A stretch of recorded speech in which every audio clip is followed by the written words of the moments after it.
Rožinis kvarcas tai meilės, švelnumo ir emocinio balanso akmuo. Jo naudojimas priklauso nuo formos.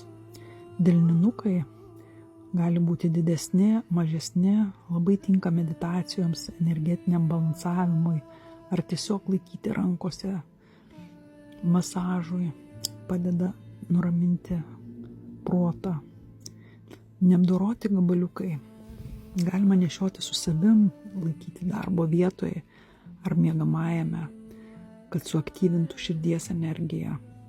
Juos taip pat galima dėti ant širdies čakros meditacijų metu ar tiesiog ilsintis. Karoliai, dėvint ant širdies, padeda atsiverti širdžiai, harmonizuoti santykius, sustiprinti vidinę ramybę. Tai naudinga tiems, kurie ieško balanso, atsipalaidavimo ir meilės.